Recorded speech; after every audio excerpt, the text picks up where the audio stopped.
Job will bless me and love me no matter what. And the devil says, he doesn't love you for nothing. You take away his family, you take away his lifestyle, you take away all the good things you've given him, and he'll curse you to your face. And God said, all right, take it away from him.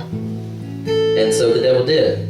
And Job still blessed him. And Job still loved him. He didn't curse God. And then, once again, the enemy comes to God's throne room, and he says, God says, have you noticed my servant Job?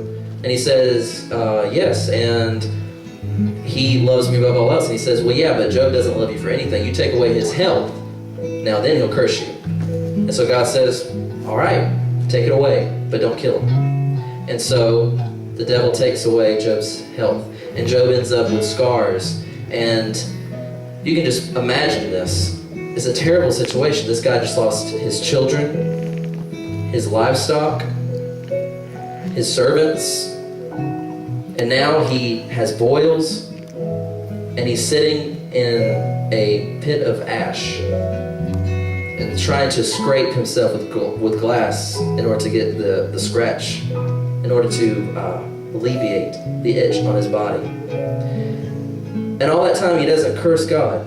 But listen to what he says.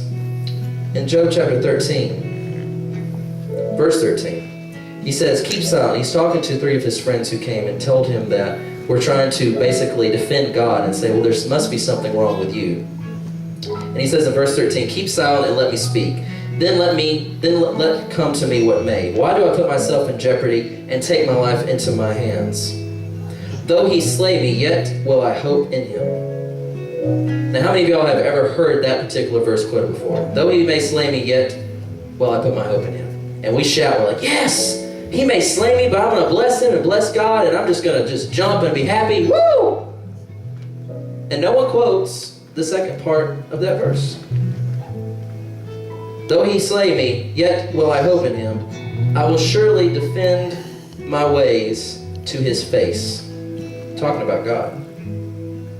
He says, and then he says this is remarkable. Indeed, this will turn out for my deliverance. For no godless man would dare come before him. And I think that's remarkable that Job is not afraid of God. Throughout the book of Job, he defends himself. He's not afraid of God. He has reverence for God, but he's not afraid of God. And the thing that he gets at the end of the book, what is it?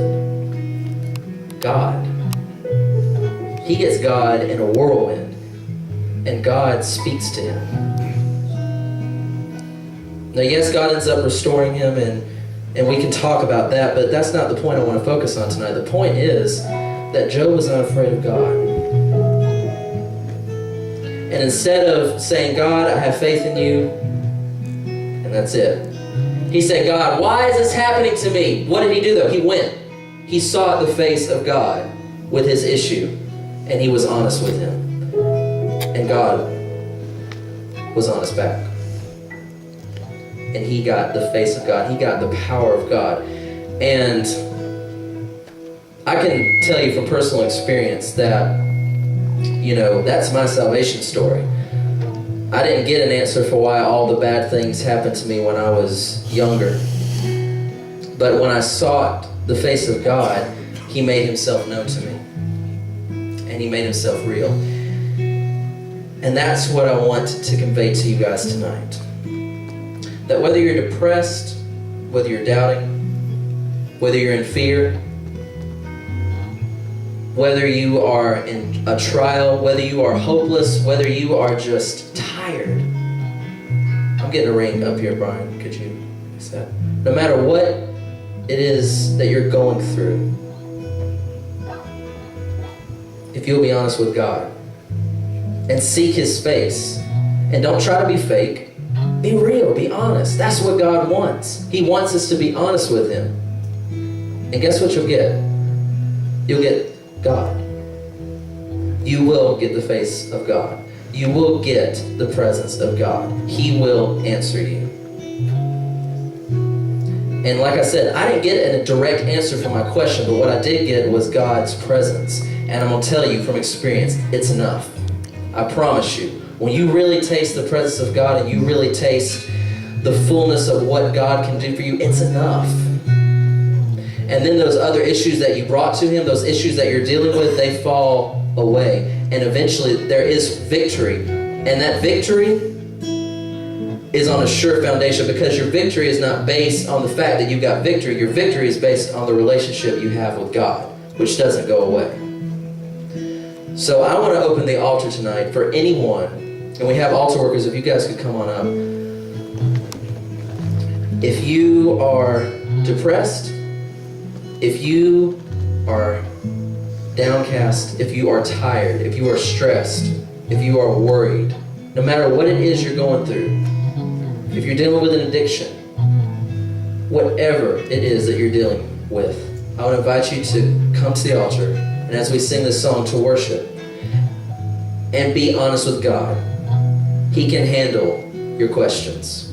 He can handle your anger. He can handle it. And once you get done letting go of your emotions and getting it all out, He's right there. And He's going to wrap you up in His arms. And I believe with all my heart that there are people who are going to leave this place tonight.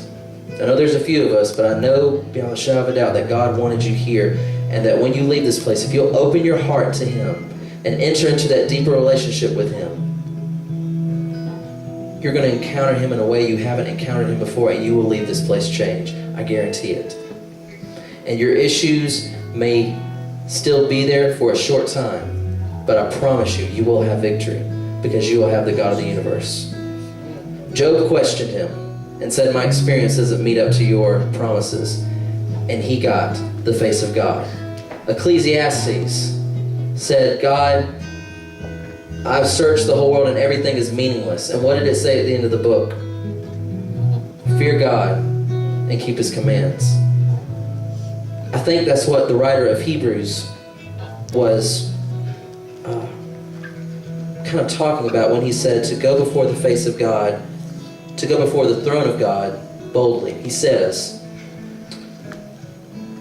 let us hold firmly to the faith that we profess, for we do not have a high priest who is unable to sympathize with our weakness, but we have one who has been tempted in every way that we are, yet was without sin. Let us then approach the throne of grace with confidence, so that we may receive mercy and find grace to help us in our time of need. We're going to sing that song again, and I want to start with that second verse. And I invite you to just stand on your feet and just worship God. And if that's you, if you have a problem, I invite you to come boldly before the throne of grace. Not the throne of judgment, not the throne of an angry God, the throne of grace. And be honest with God. Lay it all out on this altar. Lay it all out. Let your emotions out. Let your problems out. Let your anger out. Let your emotions out. Let your confusion out. And then say, God, here I am. Hold me. He will respond.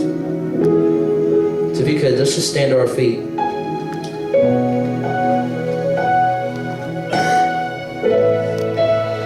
invite everyone to come back up and